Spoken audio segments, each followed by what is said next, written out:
அப்போ நீங்கள் வந்து இதுக்கு முன்னாடி புரிஞ்சுக்கிட்ட ரசிக மனப்பான்மையிலிருந்து இது வேறுபட்டு இருக்கிறது.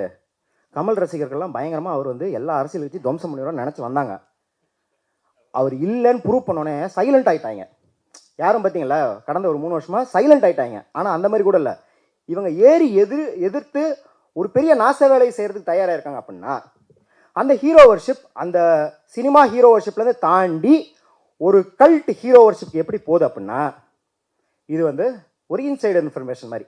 இங்கே நிறைய இளைஞர்கள் இருக்கிறீங்க, எத்தனை பேர் வந்து ரசிகர் மன்ற இல்லை ரசிகர் ஆதரவு குரூப்பில் இருந்திருக்கீங்க? வாட்ஸ்அப் குரூப்பு, டெலிகிராம் குரூப் இதில் இருந்திருக்கீங்களா? ஒருத்தர் இருந்திருக்கிறார், 2-3 பேர். அவ்வளோ கூச்சப்பட்டு கை தூக்க தேவையில்ல, எல்லாரும் ஒரு இதில் இருந்திருப்போம். தெரியும், அவன் கேட்கவே தேவையில்ல, அவர் ஸ்பையாக இருந்திருக்காரு. இந்த வாட்ஸ்அப் குரூப்பில் இது விஜய்க்கு மட்டும் கிடையாது, எல்லா நடிகர் வாட்ஸ்அப் குரூப்லையும் உங்களுக்கு தெரிஞ்சிருக்கும். ஒரு அஜித் டீசர் ரிலீஸ் ஆகுது அப்படின்னா ஒரு இன்ஸ்ட்ரக்ஷன் லிஸ்ட் வரும். யாரும் டீசரை டவுன்லோட் செய்து பகிர வேண்டாம், லிங்கோடு பகிரவும் என வியூஸ் போயிடும்.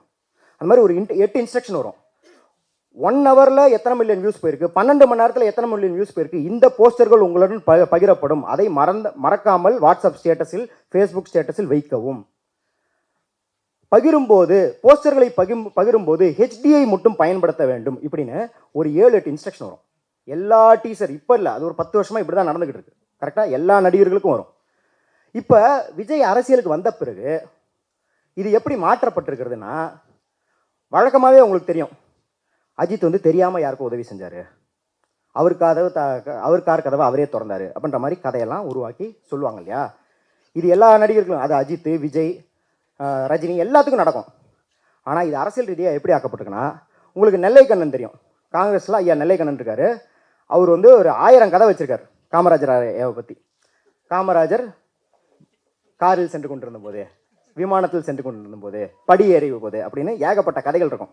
தமிழ்நாட்டில் மட்டும் இல்லை, அவர் டெல்லி சென்றிருந்த போது, அவர் ஒரு முறை ராஜஸ்தான் சென்றிருந்த போது எல்லா கதையும் இருக்கும் இல்லையா?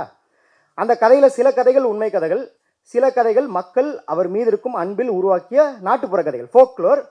பல கதைகள் எப்படி இருக்குன்னு உங்களுக்கு தெரியும். இந்த மூத்த பத்திரிகையாளர் வந்து விழுப்புரம் ஜங்ஷனில் இருந்தீங்க, என்ன பண்ணீங்க, ஹாஃப் சுகரில் ஒரு காஃபி குடித்தேன், கெட்டி சட்னியோட 2 இட்லி சாப்பிட்டேன், அந்த மாதிரி கதைகள் தான் பெரும்பாலும் உங்களுக்கு தெரியும். கரெக்டாக? இது போன்று பல கதைகள், அரசியல் ரீதியான கதைகள் விஜயை பற்றி உருவாக்கி அந்த வாட்ஸ்அப் குரூப்பில் அனுப்பிக்கிட்டே இருப்பாங்க. உதாரணத்துக்கு சொல்கிறேன், இப்போ கவின் மரணத்துக்கு அவர் பேசலை. கரெக்டாக?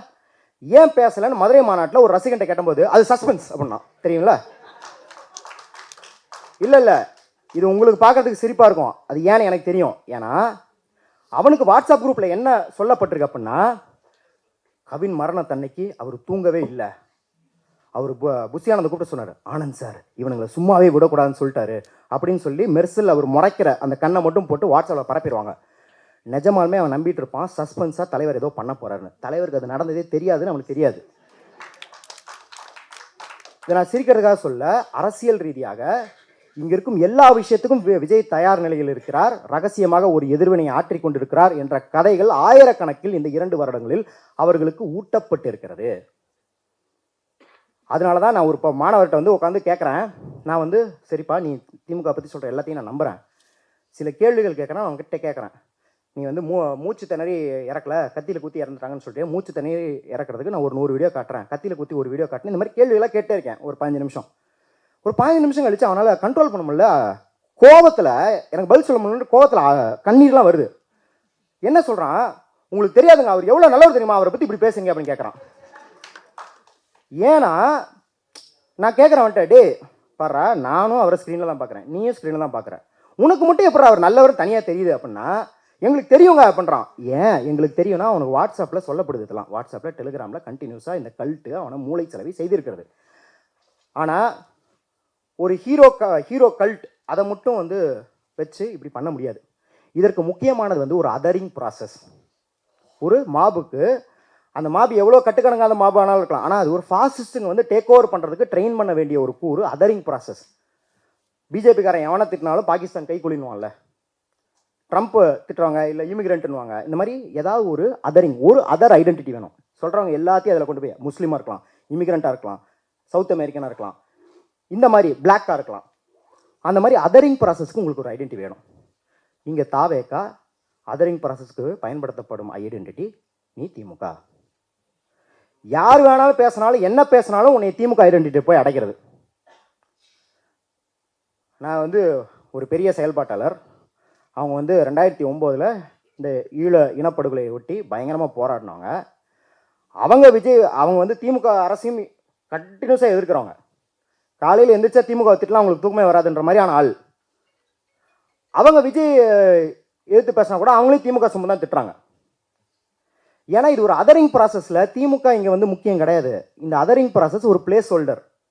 இதற்கு அவர்களை பழக்கப்படுத்தணும். அதுக்கப்புறம் அது திமுகன்னு இல்லாமல் ஒரு ஆர்எஸ்எஸ் டேக் ஓவர் பண்ணதுக்கப்புறம் என்ன வேணாலும் மாற்றிக்கலாம் அதை.